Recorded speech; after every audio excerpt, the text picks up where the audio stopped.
गोहाना पहुंचे हो, आज क्या विषय है प्रेस कॉन्फ्रेंस? तो सारे मीडिया बंधुओं का धन्यवाद। कोई नहीं, धन्यवाद। आज गोहाना जो हमारे ब्राह्मण समाज के द्वारा एक भगवान परशुराम की मूर्ति स्थापित करने का जो प्रोग्राम चल रहा है, हमारे समाज के साथियों ने मेरे से कहा कि जी आप एक बार यहाँ आओ।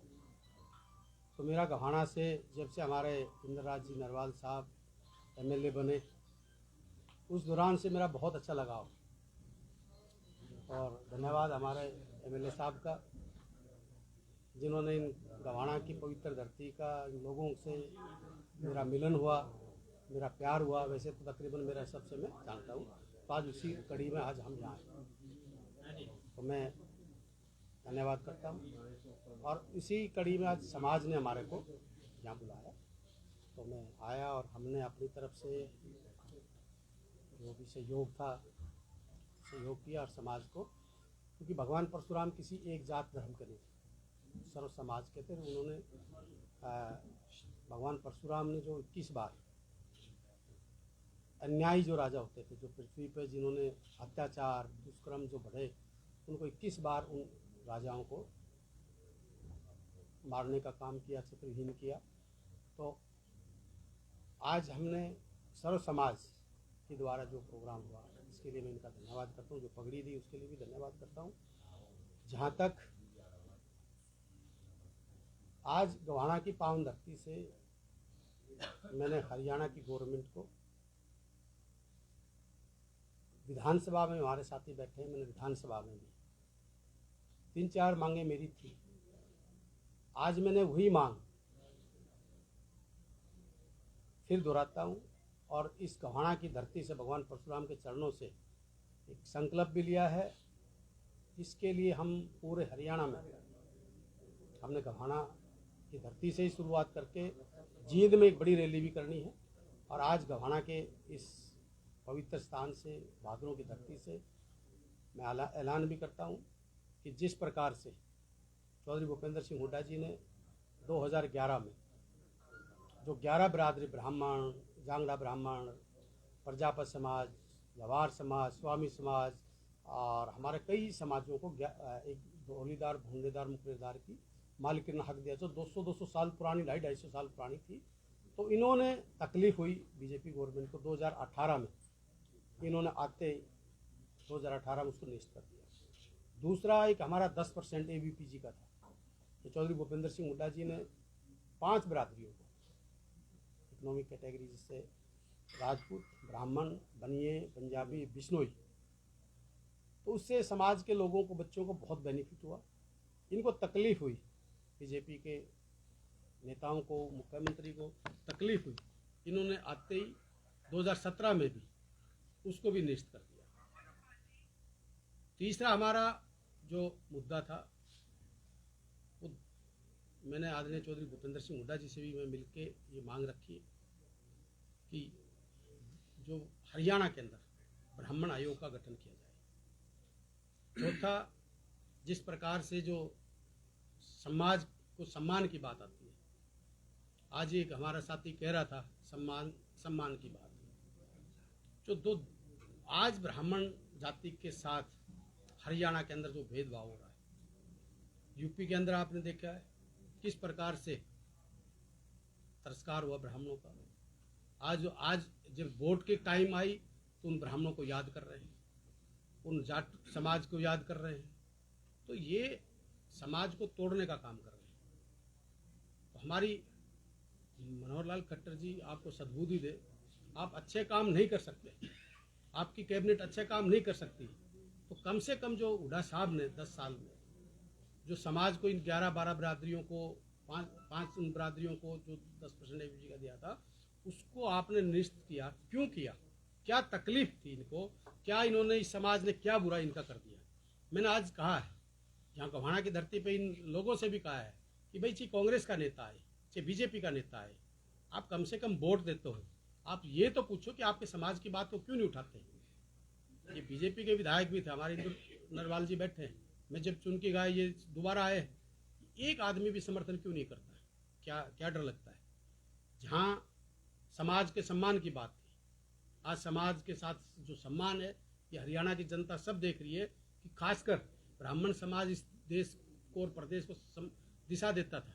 आज उस समाज के साथ क्या क्या सम्मान इन्हें मिल रहा है, ये भी बीजेपी की गवर्नमेंट में सबने पता है कि किसकी गवर्नमेंट चल रही है और किस समाज की गवर्नमेंट चल रही है। नीचे से लेके ऊपर तक क्या चल रहा है ये आप सब जानते हैं। ये जात की, धर्म की, बिरादरी की बात करते थे।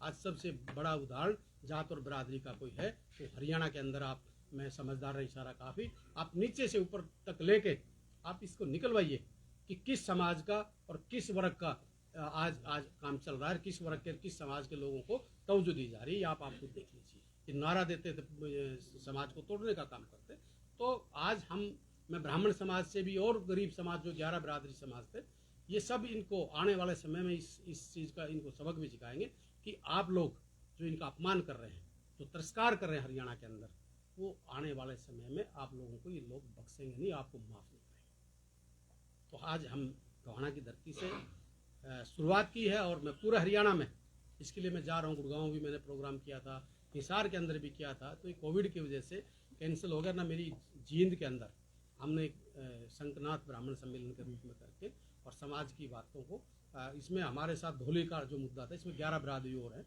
जो बेचारे वंचित हैं। आज आप एक कैसी विडम्बना आप देखिए, कहते हैं कि 20 साल से कमेटी की दुकानों पर जिसका कब्जा है वो सर्कल रेट के पैसे भरो और उसको मालिकाना हक। एक स्टेटमेंट दे के आए हाई कोर्ट में कि भाई जो पंचायत की ज़मीन पर जिनका कब्जा है उनको मालिकाना हक देंगे। तो भाई आप उनको तो 20 साल के लोगों को दे रहे हो, और जो 200, 250 साल पुराने ये 11 बिरादरी ब्राह्मण समाज समेत 11 बिरादरी और है, उनने तुम्हारा क्या आंख मांगली मार दी, क्या तुम्हारा बुरा कर दिया, तुम्हारे को वोट दी। वोट देने का ये आप लोगों को वो इन्होंने पुरस्कार दिया, ये सम्मान दिया है। तो कहीं न कहीं समाज को तोड़ने का और काम करते। और मेरा एक सपना है कि देश और प्रदेश में भाईचारे को बढ़ाना, भाइयों को भाई से लड़ाना नहीं, भाई को भाई से जोड़ के चलना है। भाई को भाई से लड़ा के चलने का मेरा कोई उद्देश्य नहीं। मेरा सिर्फ और सिर्फ एक है, मेरा एजेंडा है, भगवान ने दोबारा जन्म दिया है कि समाज को जोड़ के और हरियाणा को उन्नति के पद पर आगे लेके जाए। तो ये जो आपका एजेंडा बता रही थी, इसके लिए क्या करेंगे? कांग्रेस का है या कुलदीप वत्स का एजेंडा है? देखिए, कुलदीप वत्स का एजेंडा है। कांग्रेस साथ देगी तो धन्यवाद है, ये कुलदीप वत्स का एजेंडा है, क्योंकि समाज की बात आ रही है। आज समाज को जो मैं समाज के कोटे के नाम से मैं टिकट लेके आता हूँ, तो मेरा फर्ज भी बनता है मैं समाज की बात को उठाऊँ। जब समाज मेरे पास आता है, समाज कहता है कि भाई तुम ब्राह्मण कोटे से टिकट लेके आए हो, तो तुम्हारी बात हमारी कौन उठाएगा? तो मैंने कहा हाँ मैं उठाऊंगा। और मैंने विधानसभा से लेके रोड से लेके विधानसभा तक मैंने इस मुद्दे को उठाया है और मैं उठाता रहूंगा। मैंने आदरणीय चौधरी भूपेंद्र सिंह हुड्डा जी से मैं मिला हूँ। मैंने कहा सर ये हमारी 3-4 मुख्य मांगे, एक हमारा धोली का आपने दिया था, एक 10% ABBG का दिया था, और तीसरी नई मांग समाज की है, हरियाणा में ब्राह्मण आयोग गठित किया जाए। तो हुड्डा साहब ने ये कहा कि भाई मेरी गवर्नमेंट अगर आती है तो 2 तो मैंने पहले दिए ही थे, और तीसरा जो ब्राह्मण आयोग वाला है मैं 101% मैं दूंगा। तो अगर खट्टर साहब में जरा सी इंसानियत है और अपना कुछ अगर उनकी भगवान सद्बुद्धि दे, किसी समाज को सम्मान देने की बात करते हैं, तो तीनों चीज़ हुड्डा साहब के आने से पहले ये लागू करते हैं। तो आपका रोड मैप क्या है? मेरा रोड मैप पूरे हरियाणा में जिले वाइज हम अपनी कमेटी हमने गठित की है, और जिले वाइज हम इसको आयुक्त महोदय DC के माध्यम से राष्ट्रपति को भी, और प्रधानमंत्री को, मुख्यमंत्री को और गवर्नर साहब को हम अपना मांग पत्र भी देंगे। उसके बाद जैसे कोविड का थोड़ा सा होगा तो हम जींद की धरती से बड़ा ब्राह्मण सम्मेलन करके और बिरादरी भी हमारा साथ देंगे करके हम इस मुद्दे को रोड से लेके विधानसभा तक इस लड़ाई को लड़ेंगे, और खट्टर साहब को पूर्ण रूप से नंगा करेंगे कि आप इन बिरादरियों के हक में हो या इनके खिलाफ हो, ये आप साफ कर दें। अगर हक में है तो इनकी मांग को मांग ले, अगर इनको मारना चाहता है, इनके खिलाफ है, तो पहले तो आपने कर ही दिया, पहले खिलाफ तभी तो दोनों कानून जो हुड्डा साहब ने बनाए तो निरस्त किए। तो देखते हैं ये क्या करते हैं। और ना मैं कांग्रेस में मैंने चौधरी भूपेंद्र सिंह हुड्डा जी से भी रिक्वेस्ट की, देखिए हुड्डा साहब आप इस चीज़ को लागू करो, आते ही तो मैं आपके साथ खड़ा हूँ। अगर हुड्डा साहब भी अगर इसमें कोई हमारे साथ वादा खिलाफी करते हैं तो हम कहीं ना कहीं, हुड्डा साहब अगर इस लड़ाई में हमारे को कमज़ोर करते हैं, हुड्डा साहब ने कहा कि भी मैं पूर्ण रूप से इस बात तय करूँगा और ये तीनों मांग आपकी है मैं वचन देता हूँ और हुड्डा साहब वचन के पक्के। उससे पहले हम खट्टर साहब तो मौजूद बैठे हैं ना, हुड्डा साहब का तो बाद में मैटर आएगा, खट्टर साहब मौजूद बैठे हैं। और मैं बीजेपी के नेताओं से भी कहना चाहता हूँ आपके चैनल के माध्यम से, अगर समाज के कोटे की आप खाते हो, समाज के कोटे से आप नौकरियां लेते हो, समाज के कोटे से आप टिकटें लेके आते हो, समाज के कोटे से आप अपने आप को नेता बनाते हो, तो आज आपको समाज की जरूरत है, आप समाज के साथ आके खड़े हुए। और यही समाज आने वाले समय में जिस प्रकार से यूपी के अंदर आज ब्राह्मणों को ढूंढ रहे हैं, आज जाटों को ढूंढ रहे हैं, आज और दूसरे को ढूंढ रहे हैं, यही हालात हरियाणा के अंदर होगी। ऐसे ही ये जैसे जाट और ब्राह्मण को ढूंढते फिरते, ये शस्त्र और शास्त्र का जो बनारा दे रखा है, ये समय आ गया, शस्त्र और शास्त्र दोनों उठेंगे। और जो हरियाणा के अंदर जो अन्याय हो रहा है, जनता के ऊपर अन्याय हो रहा है हर प्रकार, चाहे वो गरीब है, चाहे किसान है, चाहे मजदूर है, चाहे मिडिल मैन है, तो हम इसका मिलके इसका खात्मा करने का काम करेंगे। और प्रदेश को वही अमन चैन भाईचारा की जो एक हमारी मुहिम थी, उसको हम कायम करेंगे। और हरियाणा में आपसी भाईचारा की गवर्नमेंट बनाएंगे, ना कि नफरत की। और हम प्यार की राजनीति करना जानते हैं, हम नफरत की राजनीति नहीं करते। हाल ही में दोनों पड़ोसी राज्यों में इलेक्शन है और कांग्रेस की स्थिति यूपी में तो बिल्कुल ही बेहतर नहीं है, तो इसके बारे में आप क्या कहेंगे? देखिए, आप यूपी की, मेरी बहन ने यूपी की बात कर दी, आपने पंजाब की बात नहीं करी। हम गवर्नमेंट बना रहे, उत्तराखंड में हम गवर्नमेंट बना रहे, गोवा में हम गवर्नमेंट बना रहे, मणिपुर में हम गवर्नमेंट बना रहे। यूपी के अंदर हम किंग मेकर होंगे। यूपी के अंदर जो गवर्नमेंट बनेगी, चाहिए अखिलेश यादव की बने, तो हमारी कांग्रेस और अखिलेश की मिले बनेगी। और अब की बार यूपी के अंदर प्रियंका जी के नेतृत्व में 100+ सीटें हमारी आएंगी और किंग मेकर में कांग्रेस होगी। बीजेपी तो वहां पे भी सुपड़ा साफ है, बीजेपी का 5 में से 0/0 है, बीजेपी कहीं पर स्टैंड